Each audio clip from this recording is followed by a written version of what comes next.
You think it will be a slow news week? The folks in the Tennessee Republican Party power structure, they don't fail to disappoint. Brandon Lewis here. We got some hot little stories that I'm going to have to speed through because I've got an interview at 1 o'clock.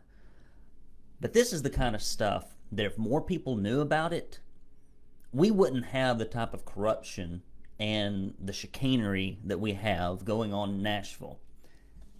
I'm going to get right into it. First things first, if you want to help us fight big tech censorship, I have told you that we have been turned down on social media. Often our messages get screened, put into trash spam.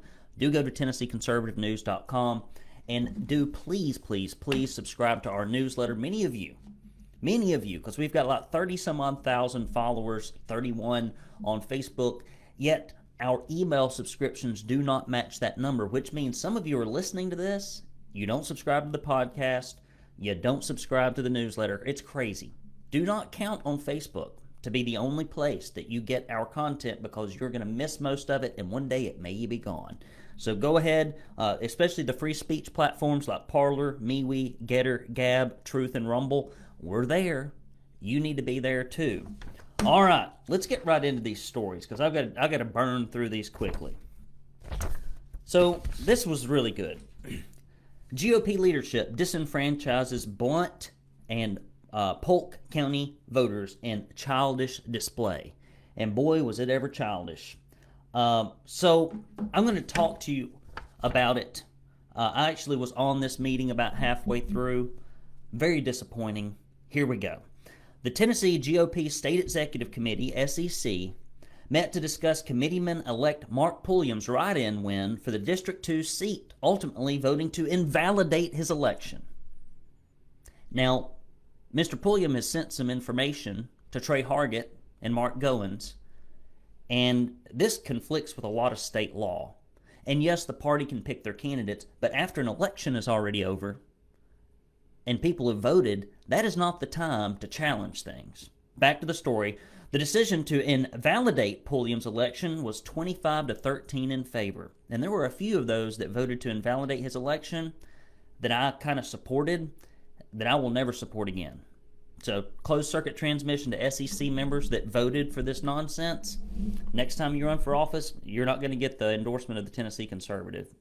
That's an absolute fact.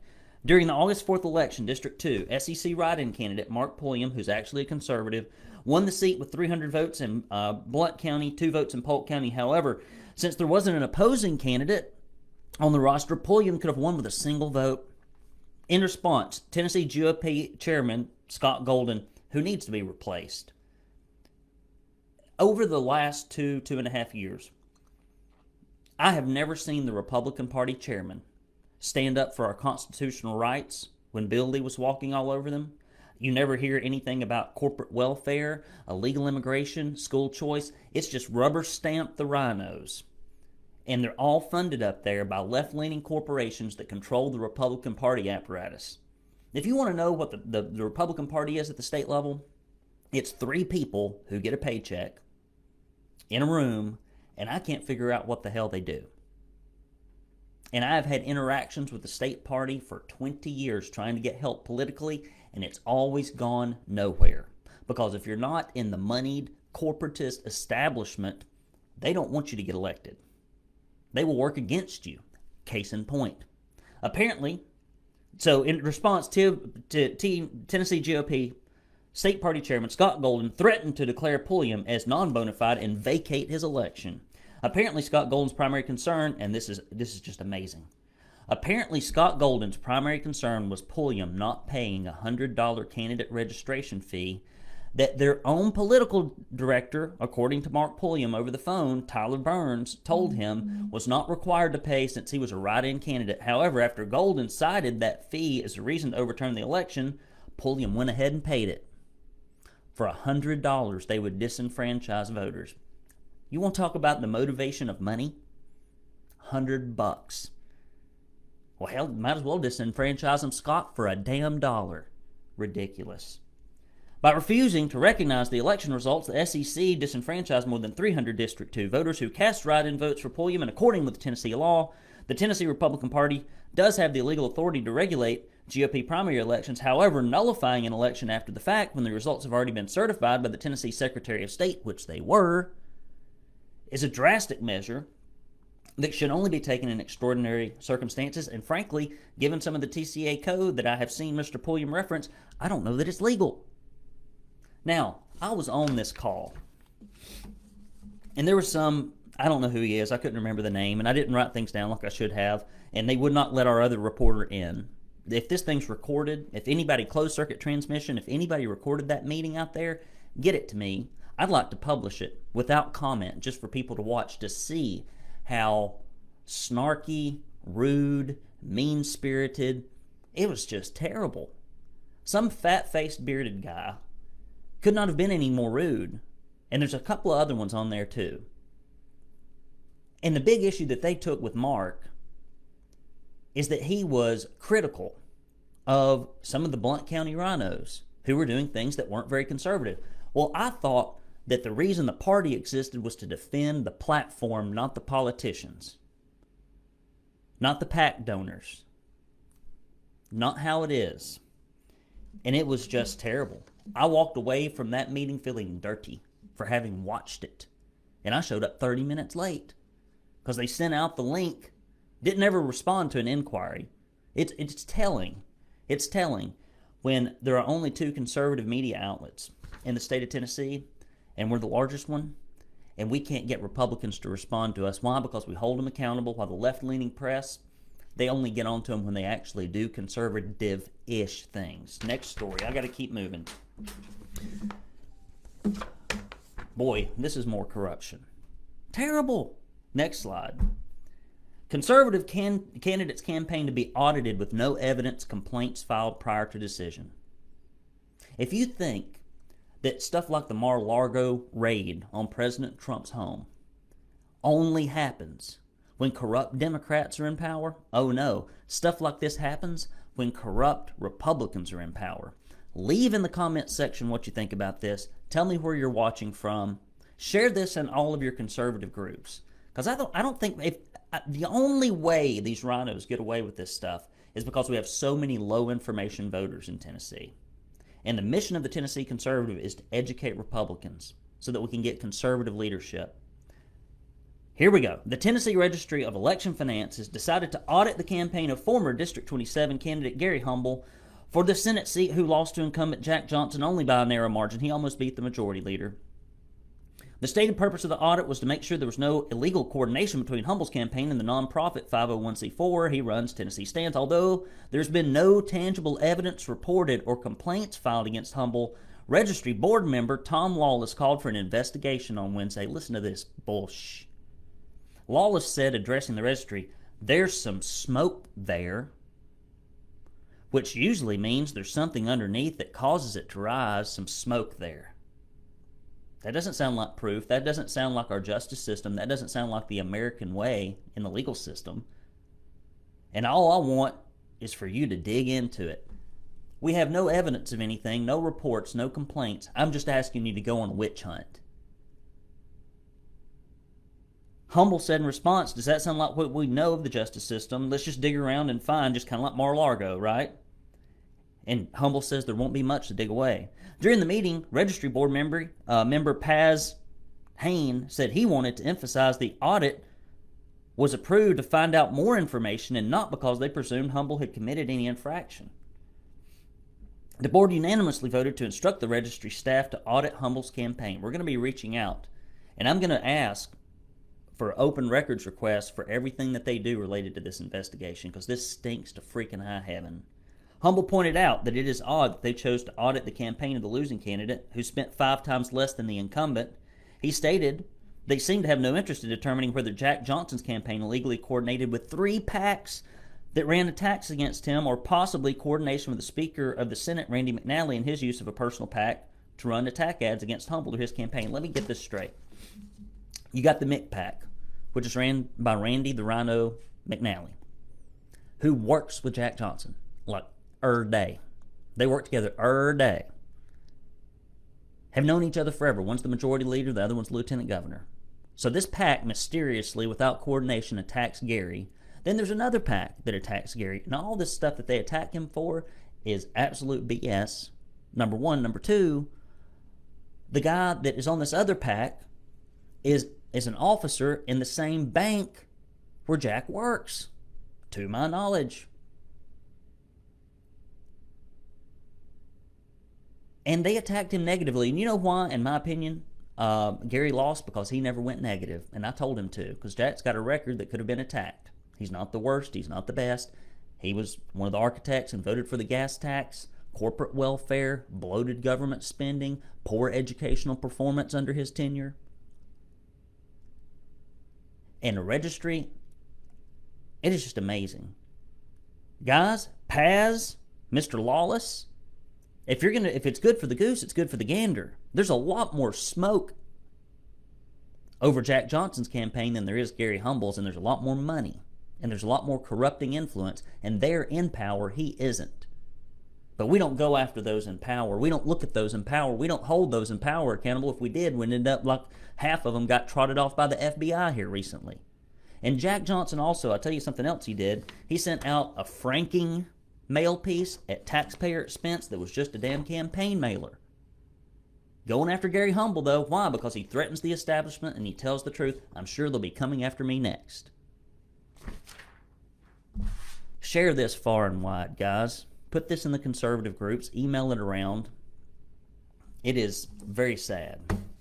Next story. State rep calls out publicly funded universities for false statements regarding LBGT, let's just call it gay Title IX protection. State Representative John Reagan, who co-chairs, next slide please, the Joint Government Operations Committee in the Tennessee General Assembly, sent letters to 11 state universities challenging them for publishing false statements that implied gay students are a protected class under Title IX, or people who are like, identify as toasters or cosmonauts or whatever it is today. It's always something different.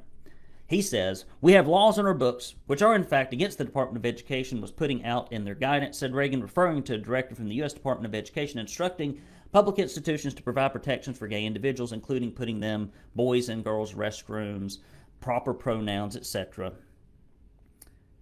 Basically preying on these young kids and the mental illness that they have in many cases. One of the biggest reasons that they have such a high suicide rate in the gay population and the transgender population.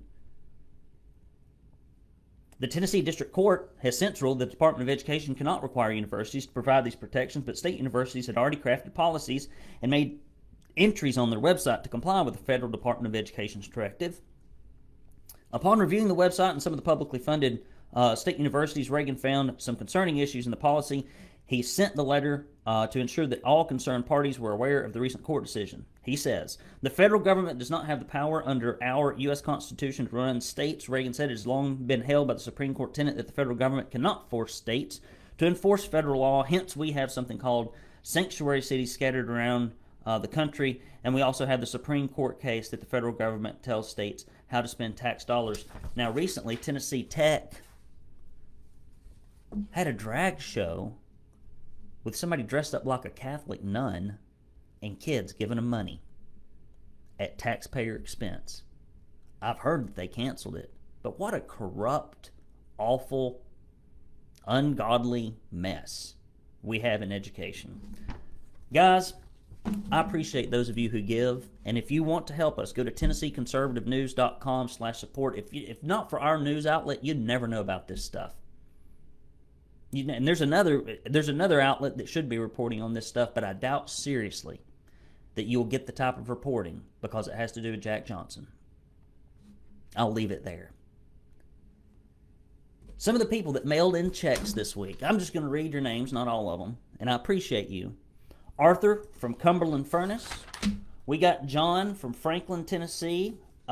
We got the Jennings from Birchwood. We've got, who else we got here? Easterly from Blunt, Tennessee. We've got Teresa from Appleton. We've got Scott and somebody else. I don't want to out them. In Brentwood. We got, I got another. It's Teresa. I may be reading these upside down. I don't know. from Addison, sorry, that may be a duplicate. And a very special thank you to Michelle in Maryville. And we got lots of others that have given online. Guys, if our publication ever goes away and you can't find us, it would be because if you're in the 96% that consume our content for free but do not give, we need your help. TennesseeConservativeNews.com/support. When you give any amount, you will get 2 bumper stickers sent to you along with my heartfelt appreciation and a signed letter. Proud Tennessee Conservative bumper sticker. Put that on your car. And also, Don't California My Tennessee bumper sticker. These, if you press these to the forehead of a liberal, it will leave third-degree burns all over their forehead, and it will engraven on their head, Don't California My Tennessee, lest they be confused. And we will send you this directory, which hopefully will be updated pretty soon. Jason, is there any way we can get an updated directory? Let me know. I don't know that they put all of it on the website. I don't know that it takes effect until January, so you may just have to live with that outdated one. But some of those people that are defeated are still serving out their terms because the other ones haven't taken office, to my knowledge. And if you give $50 or more, or a $10 recurring donation or more, you will get this proud Tennessee Conservative tumbler. Oh my goodness, it is like drinking. It is like drinking from the chalice in Indiana Jones and the Last Crusade. All wisdom will come to you, all conservative wisdom. And should you be able to trick a liberal or a leftist or a rhino into drinking out of this cup, they will immediately be red-pilled and conservative. It has magical properties. TennesseeConservativeNews.com/support. We just need your help, guys. Don't make me do this. Don't make me do this by myself.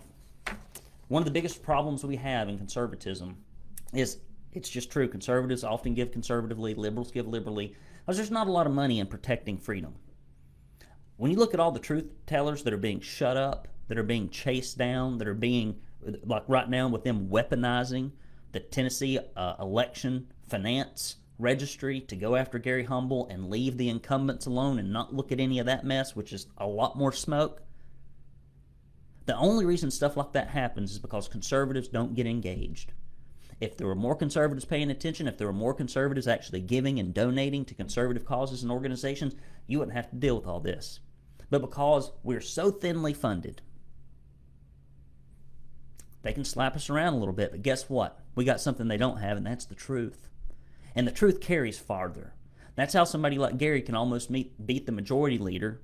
And had he gone negative, like Jack did and Jack's associates, had he gone negative, he could have beat Jack. Because he had the truth, even though he was outspent 5-1.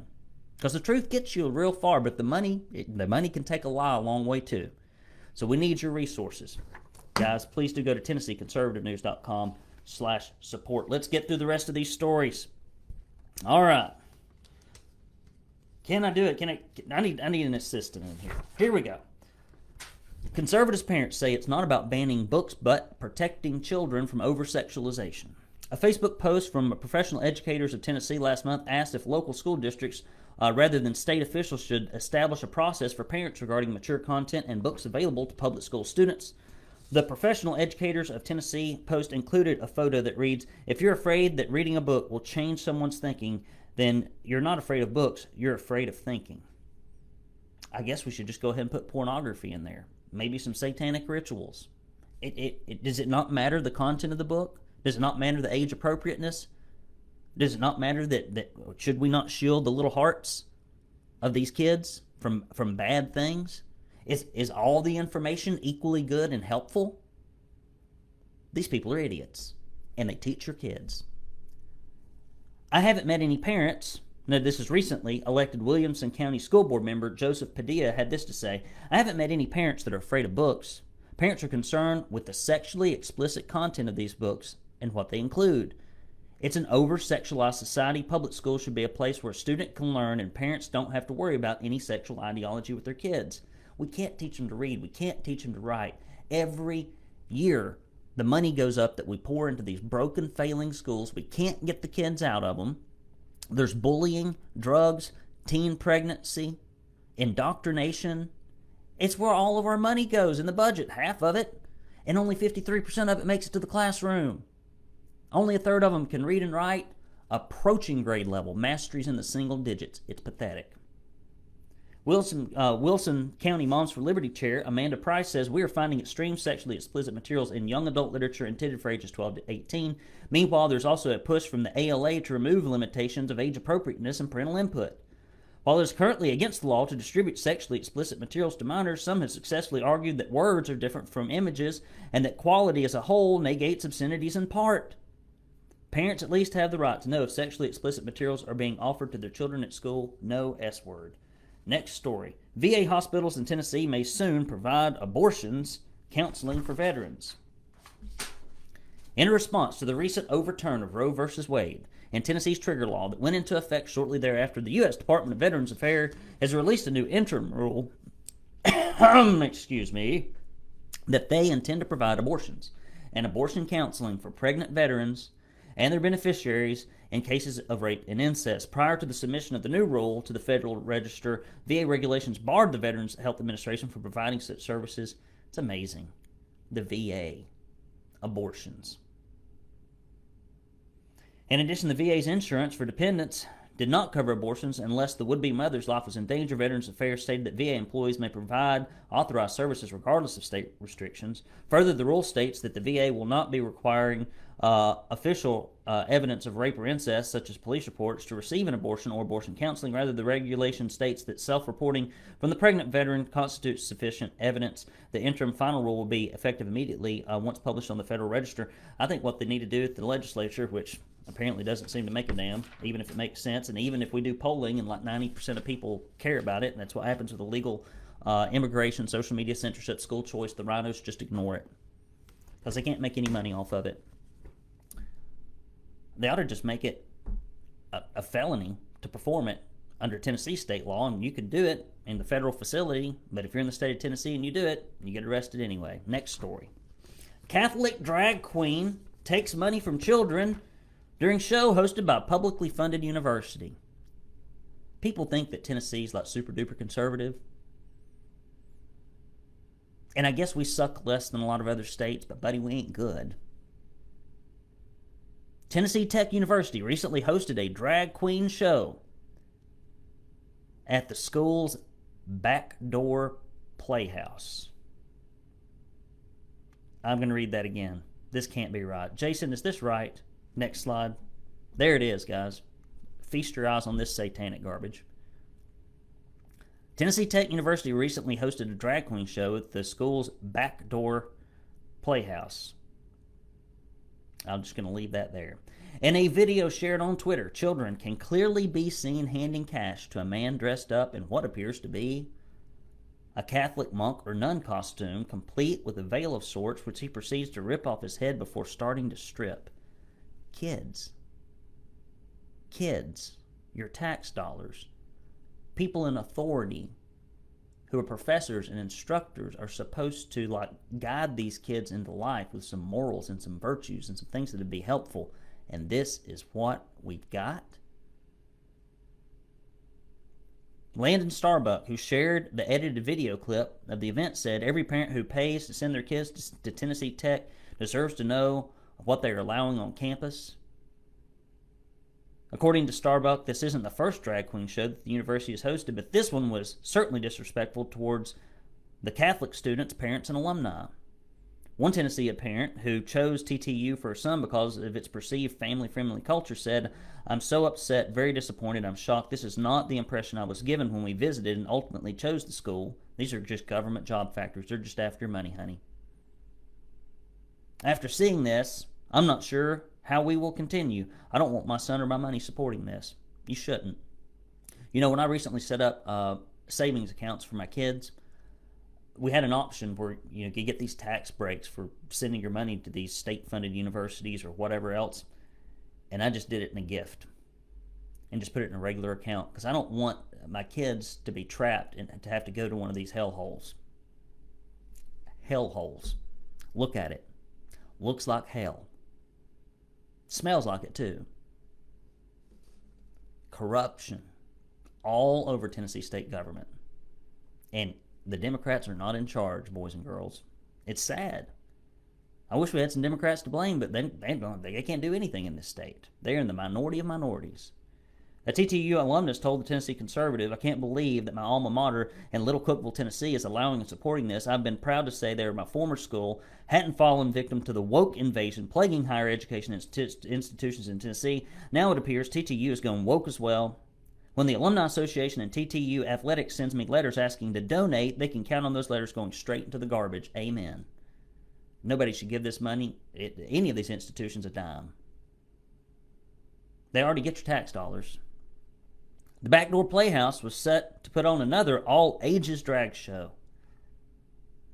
Amazing. September 24th, but the event has since been canceled pending review after a statement released by President Phil Oldham, who apparently is asleep at the damn wheel, or complicit in all this, or both, probably. Oldham said, "I do not feel the activities of the video represent text values. I do not condone explicit activity where minors are present. I'm also offended by disparaging mockery toward any religious group. To be clear, this was not a university-sponsored event. No university funds were used. 2 registered student groups facilitated the scheduling and promotion of the event. The university is investigating the activities that took place at this event and the circumstances surrounding its scheduling and promotion. As of now, all public events scheduled on campus by these sponsoring organizations are canceled pending a review."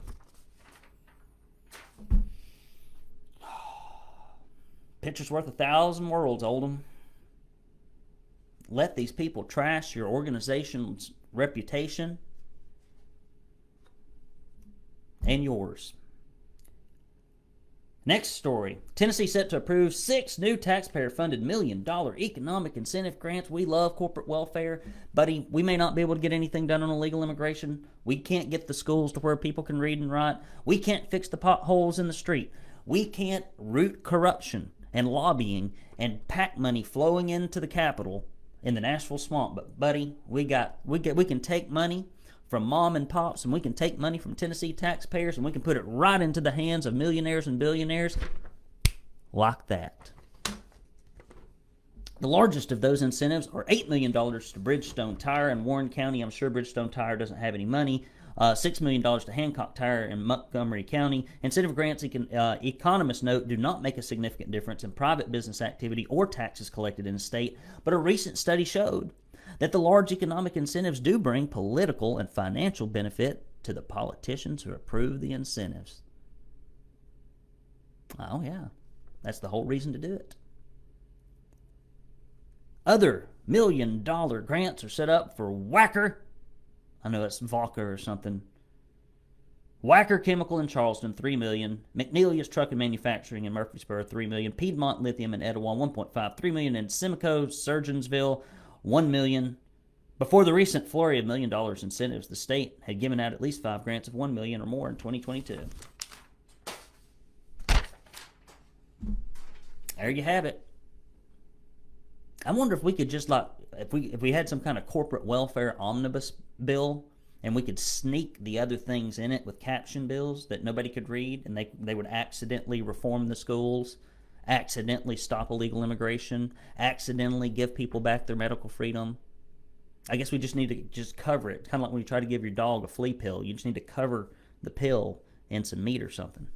Guys, I got to get off here. What are we going to do this weekend? It's going to be quick. I'm going rock climbing. I'm going rock climbing with my oldest shortly after I do my interview. And then we're going to go to one of our favorite restaurants. My wife is going to her grandmother's house with my youngest. And then tomorrow, I'm going to work about half a day because I am behind. And then I'm going to take my oldest to the Savage Gulf State Park. I hear that there are some virgin timber way down in the hole. I got to see if I can get to it or not. Help me out here, people. I can't do this by myself. You need to call your legislators. I'm going to probably send out an email asking people to call to the election of the registry in Tennessee and ask them, why don't you look at all this other stuff that is obviously far more corrupt? Do your job. Quit trying to punish people who want to express their freedom of speech and disagree with your policies. This is a kangaroo court. This is the same crap Biden did to Trump with the FBI. Except now you got Randy McNally and Jack Johnson doing it through the election finance arm to Gary Humble. Same corruption. It's sickening. That's all I got, guys. I got to hop off here. I wish I had better beautiful news. But this stuff affects people's lives, and they let it keep happening because they don't care, and they like the principles of conservatism. But I know you do not like them, or you wouldn't be here. So please go to TennesseeConservativeNews.com/support. Look for our podcast and subscribe anywhere. Search for Tennessee Conservative. Follow us on social media. I love you guys. You are the thin red line. I'll talk to you next week.